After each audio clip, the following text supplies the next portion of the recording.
Welcome to Epic Stock Due Diligence.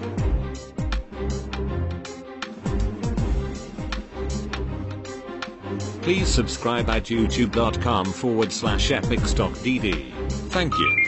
Hey everyone, Ed here. I just wanted to introduce some 2013 micro-cap stock, also referred to as penny stock, trading strategies that I'm working on. Now, 2012 has been an exciting but seemingly uneventful year from a micro-cap stock trading perspective, but I have been working on a very solid plan for 2013. Now, there have been, throughout 2012, I've had some great success with triple zero plays, which typically I like to stay away from triple zeros, but sometimes, given the appropriate conditions, and that could be a reverse merger play, reinstatement, news out of the woodwork that's verifiable, those sorts of things. I mean, there are some hidden gems to be found in the triple zero range. Now, triple zero is just .0001 through .0009 price per share. So it's ultra cheap from a price per share perspective, rather. So, but 2013, I want to focus more on the more expensive price per share stocks. So, I may even go as high as a penny and a little bit beyond a penny per share.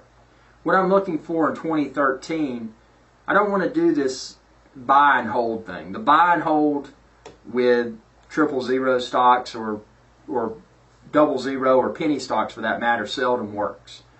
Because usually what happens, stocks trading in that range, people will lose interest and they'll continue to dump their position that they're holding with hopes of something happening, and the price per share is going to continue to decline.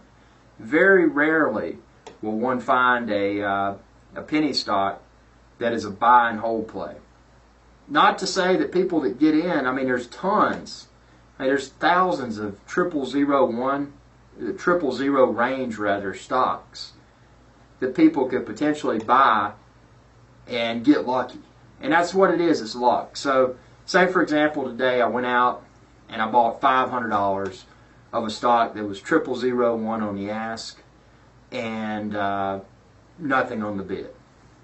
So I speculatively bought this because I feel that it's going to wake up in the future. So I've got 5 million shares of it.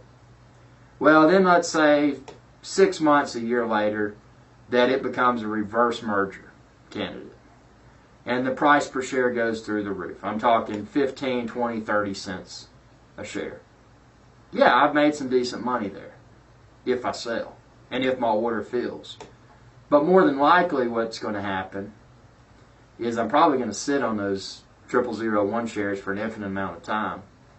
And I can't sell them because there's no bid. And by not being able to sell, then that money's tied up. So I can't take it out and put it into another play that's taking off, a momentum play, one that's rapidly increasing and tons of volumes coming in, and I wish I had that $500 or whatever for that matter to put into this Momo play to at least double or triple or quadruple or even more that $500. But I can't because I got stuck in a 000 no bid play.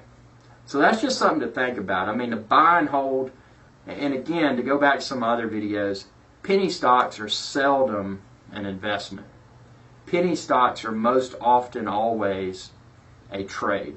A trade meaning you get in, you ride it up a little bit, you start to see that, hey, people are exiting their positions and it's not like a fake dump. I mean, it's legitimate that, people are getting out of it.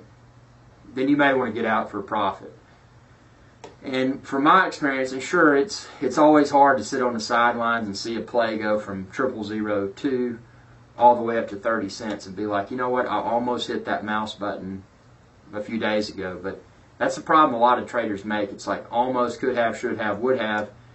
And if as a trader, as a micro-cap stock trader, if you let those factors concern you, what's likely going to happen is like, well, this next play is going to be good.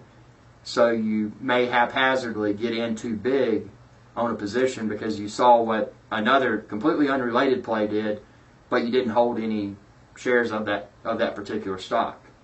So now you're haphazardly getting in on something else based upon what you felt like you missed out on the other play that you weren't in that ran really big. So just something to think about there. I mean, there's a big with microcap stock trading. There's a huge psychological element, and it's not just a psychological element that exists in your own head, but it's all the psychology, the psychological skills that people in forums, etc., the people that are pumping the stocks, the people that are dumping the stocks.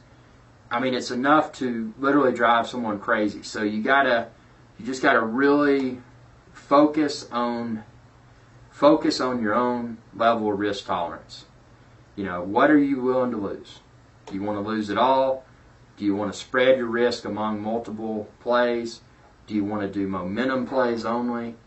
Do you want to not be that involved at all and just put a few $100 here and there in 000 range stocks and put them on a monitor, on a watch list and see when and if they take off? You may be watching for an infinite amount of time, but you may pop your level 2 up in the middle of the day one day and see that, boom, this 0006 is now at 25 cents. And it could make you feel really good from a financial perspective. So that's just some basic thoughts that I have before going into the year 2013. Obviously, it's December now. We're going into the holidays, so I probably will not have any new videos for the next week or so. I get through the holidays and then really hit, grab that penny stock bull by the horns in 2013. So, as always, thanks for watching, and if you haven't subscribed already, please do so. It's youtube.com/epicstockdd. And check out my book, too, if you haven't. It's The Penny Stock Perfectionist. And I've got a link to that book on within this video's description. Also on my main channel page, Epic Stock DD on YouTube. You can see a little link over there to the right that says buy my book. And it works with iPad. It's purchased from the Apple iTunes Store. Just a very short and to the point kind of read. These are some of the tools that I use, some of the techniques that I use rather when I trade penny stocks. So thanks again, and y'all have a good day.